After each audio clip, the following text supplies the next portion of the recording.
बंधुगण आजिर एही भिडियोटी वृष राशि व्यक्तिशेष मानक पई बहुत अधिक गुरुत्वपूर्ण अटे। कारण आजिर एही भिडियोरे आपण माने जानिबाकु पाइबे वृष राशि व्यक्तिशेष मानक पई अक्टोबर, नवेम्बर एवं डिसेम्बर एही 3 मास किपरि रहिबा पई जाउछि। वर्षर शेष 3 मासरे आपणक जीवन रे केउ सबु परिवर्तन हेबा पई जाउछि एवं आपणक जीवन रे कोन सबु घटना घटिबा पई जाउछि, केउ सबु शुभ फल एवं अशुभ फल आपणक मिलिबा पई जाउछि एवं आपणक भाग्यर आपणक केते सपोर्ट मिलिबो, क्यारियर रे केते आपणकर उन्नति हेबो, वैवाहिक जीवन रे किपरि फलाफल मिलिबो, प्रेम जीवन रे आपणकर समस्या आसीबो ना आपणक समस्यार समाधान हेबो एवं व्यापार वाणिज्य रे आपणक लाभ मिलिबो किंबा क्षति हेबो, सेही सब किछि आपण आजिर एही वीडियो रे जानिबाकु पाइबे। तेबे वर्षर एही शेष 3 मासरे आपणक जीवन रे एक बहुत बड़ परिवर्तन हेबो एवं एही 3 मासरे बड़ बड़ ग्रह मानकर गोचर रे मध्य परिवर्तन देखादेबो, जहाँकि सूर्य, शुक्र एवं बुध मंगलंकर राशि परिवर्तन हेबो। तेबे बंधु माने जदि आपणकर वृष राशि होइथाय तेबे आपण माने भिडियोटी को लाइक करी चैनल को सब्सक्राइब करिनेबे एवं भक्ति और श्रद्धार सहित कमेंट बॉक्स रे जय श्री जगन्नाथ निश्चय लिखिबे।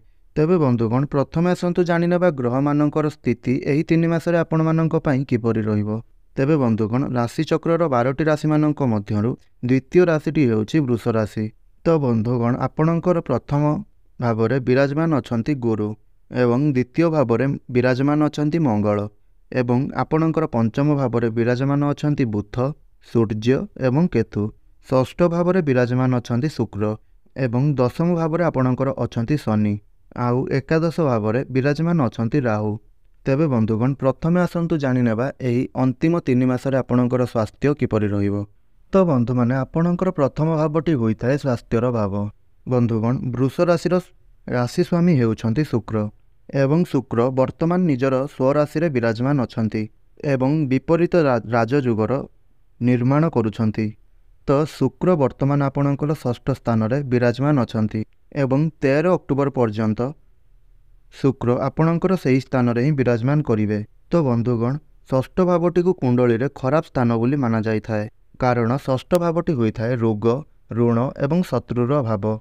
तेबे जेहेतु शुक्र निजर स्वराशि रे विराजमान अछंती एवं से विपरीत राजयुगर निर्माण करुछंती, तो एही समय रे आपण रोग, ऋण एवं शत्रुजनित समस्या रु मुक्ति पाइबा पई जाउछंती। तो बंधु माने आपणकर जदि कौनसी भी ऋण जनित समस्या थिला, आपण केउठारु ऋण आनिथिले एवं सेही ऋण को सुझिबा पई सामर्थ्य होई पारु नथिला, तेबे 13 अक्टोबर मध्यरे आपणकर एही समस्यार समाधान होई पारे। आपणक विरुद्ध रे मध्य एही समय रे केही किछि पॉलिटिक्स करि पारंती, मात्र सेथिप्रति आपणकर ध्यान देवार कौनसी प्रकार भी आवश्यकता नाही। एही समय रे आपणकर स्वास्थ्य मध्य भल रहिबो एवं 13 अक्टोबर परे शुक्र आपणकर केंद्र को चलन करिवे एवं 7 नवेम्बर पर्यंत शुक्र आपणकर केंद्र रे विराजमान करिवे, जहा फल रे आपणक मध्य रे कॉन्फिडेंस लेवल वृद्धि पाइबो, साहस वृद्धि पाइबो, आपणकर इम्यूनिटी सिस्टम को मध्य स्ट्रांग बनाइबो। तो एही समय रे आपणकर स्वास्थ्य जनित कौनसी भी समस्या देखा जाउ नाही।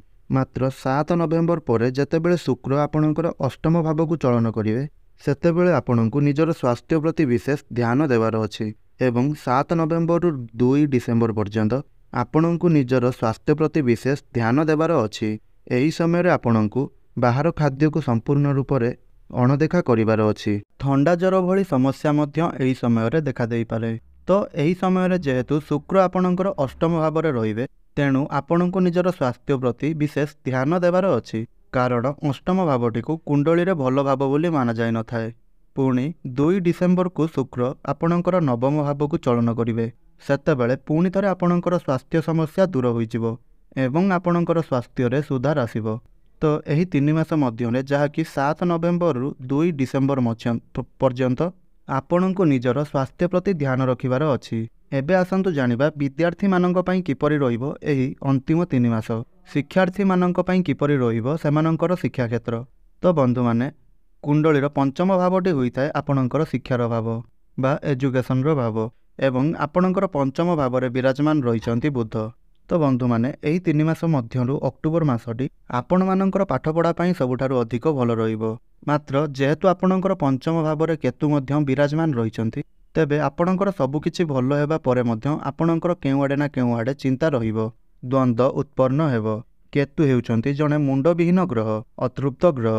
तेणु आपण सबुकिछि भल करिबा परे मध्य आपणक मध्यरे से असंतुष्टि प्रदान करिवे एवं आगामी 3 मास पर्यंत मध्य केतुंकर कौनसी राशि परिवर्तन हेबार नाही। माने आगामी 3 मास पर्यंत केतु आपणकर पंचम भावरे ही विराजमान करिवे। तेणु पाठपढ़ा को नहीं आपणक मनरे सर्वदा एक प्रश्नवाचक चिन्ह रहिबो।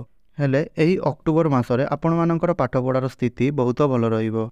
तेणु आपण केतुंकर प्रतिकार करंतु जहा फଳରେ आपणଙ୍କୁ किछि ना किछि शुभ फल निश्चय रूप से प्राप्त हेबो। एबे आसंतु जानिबा आपणଙ୍କର प्रेम जीवन किपरि रहिबो एही 3 मासरे माने अक्टोबर, नवेम्बर, डिसेम्बर मासरे। बंधुगण पंचम भावटी आपणଙ୍କର शिक्षार भाव हेबा सहित पंचम भावटी मध्य होइथाय आपणଙ୍କର प्रेम जीवनर भाव, आपणଙ୍କର मध्य संतानर भाव। तो बंधुगण आपणଙ୍କର पंचम भावरे रहिचंती केतु एवं तांको सहित मध्य रहिचंती सूर्य। तो 15 किंबा 16 अक्टोबर पर्यंत आपण जहाँको सहित रिलेशनशिप रे रहिचंती तांको मध्यरे टिके क्रोध स्वभाव देखा देई पारे एवं छोट छोट कथारे मध्य तांकर धैर्य हराई पारंती एवं एहा सहित आपणଙ୍କ दुई जनकर मन मध्यरे मध्य आशंका सृष्टि होई पारे। अनेक प्रकारर डाउट्स आसी पारे एवं जो कारणरू आपण बहुत अधिक सीरियस होई जिवे। एहा सहित आपण बहुत अधिक पॉजिटिव होई जिवे।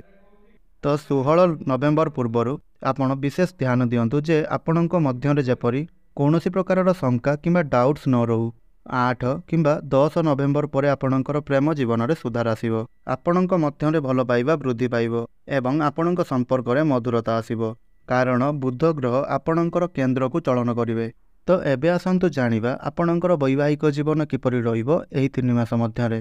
तो बंधुगण कुंडलीर सप्तम भावटी होइथाय आपणଙ୍କର वैवाहिक जीवनर भाव, आपणଙ୍କ जीवन साथींकर भाव एवं आपणଙ୍କର सप्तम भावर अधिपति होउचंती मंगल, जिए कि आपणଙ୍କର द्वितीय भावरे विराजमान रहिचंती एवं से 20 अक्टोबर को मंगल आपणଙ୍କର तृतीय भाव को चलन करिवे एवं 20 अक्टोबर रु डिसेम्बर मास पर्यंत मंगल आपणଙ୍କର तृतीय भावरे ही रहिबे। तेणु एही समय आपणଙ୍କୁ आपणଙ୍କର वैवाहिक जीवन प्रति विशेष ध्यान देवार रहिछि कारण तृतीय भावटी को आमर कुंडली रे भल भाव बोली विचरण करा जाय न थाए। आपणଙ୍କୁ एही कथा गुड़िकर ध्यान देवार अछि जे जेमिति कौनसी छोट छोट कथा को नहीं आपणଙ୍କ मध्यरे जुक्तितर्क झगड़ा किंबा कौनसी फ्रस्ट्रेशन जनित किंबा किछि कथा जो कथा पई आपणଙ୍କ मध्यरे झगड़ा हेबो सेही भली किछि न हेबा दरकार। एही कथार आपण टिके ध्यान रखिबे। एबे आसंतु जानिबा आपणଙ୍କର क्यारियर किपरि रहिबो एही 3 मास मध्यरे, किपरि रहिबाकू जाउछि आपणଙ୍କର कार्यक्षेत्र आउ कौन सब परिवर्तन हेबो। बंधुगण कुंडलीर दशम भावटी होइथाय आपणଙ୍କର क्यारियर भाव माने आपणଙ୍କର कार्यक्षेत्रर भाव एवं आपणଙ୍କର दशम भावरे विराजमान रहिचंती शनि। तेबे बंधु माने आपण माने तो यह जानती जे वर्तमान शनि बक्री अवस्था रे रहिचंती। मात्र 14 नवेम्बर को शनि मार्गी अवस्था को चलन करिवे। 14 नवेम्बर परे आपणଙ୍କୁ अनेक शुभ फल प्राप्ति हेबो। क्यारियर को नेकी आपणଙ୍କର कॉन्फिडेंस लेवल वृद्धि पाइबो। एहा सहित आपणଙ୍କର कार्यक्षेत्र को नहीं करी सीरियस होई जिवे। एहा सहित कार्यक्षेत्र रे आपणଙ୍କୁ जो स्ट्रगल सब करबा को पडुतला ताहा मध्य आपणଙ୍କ जीवन रे शेष होई जिवो। तेबे बंधु माने वर्तमान आसंतु जानि नेबा किछि विशेष प्रतिकार संबंध रे। जेउ प्रतिकार गुड़िक आपण करबा द्वारा एही मास गुड़िक रे आसुतबा असुविधा गुड़िक आपणଙ୍କର खंडन होई पारिबो एवं आपणଙ୍କୁ शुभ फलर प्राप्ति हेबो। तेबे बंधुगण प्रत्येक दिन आपण शुक्रंकर बीज मंत्रर जप करंतु। एही मंत्र को आपण प्रत्येक दिन 108 थर जप करंतु। प्रत्येक बुधवार दिन आपण प्रभु श्री गणेश को लडुर भोग अर्पण करंतु एवं प्रत्येक दिन आपण उदित सूर्य को जलार्घ्य अर्पण करंतु। एवं मंगल जेहेतु आपणଙ୍କର एही 3 मासरे दुर्बल अवस्था रहिचंती तेबे आपण मंगलंकर बीज मंत्रर मध्य जप करंतु। तेबे बंधुगण एहा थिला वृष राशि व्यक्तिविशेष मानकर अक्टोबर, नवेम्बर, डिसेम्बर मास को नहीं मासिक राशिफल आउ किछि प्रतिकार। तेबे जदि आपनଙ୍କୁ आमर एही वीडियोटी भल लागिथाय तेबे वीडियोटी को लाइक करंतु, शेयर करंतु एवं तळे आसुतबा कमेंट बॉक्स रे जय मां लक्ष्मी, जय जगन्नाथ अवश्य लिखंतु। आउ एही भली प्रत्येक दिन वीडियो देखिबा पई आमर एही चैनल को सब्सक्राइब निश्चय करंतु। तेबे बंधुगण आजिर वीडियोटी को एइठी रखुछि, पुणी परे कथा हेबा अन्य एक नूतन वीडियो माध्यम रे। धन्यवाद।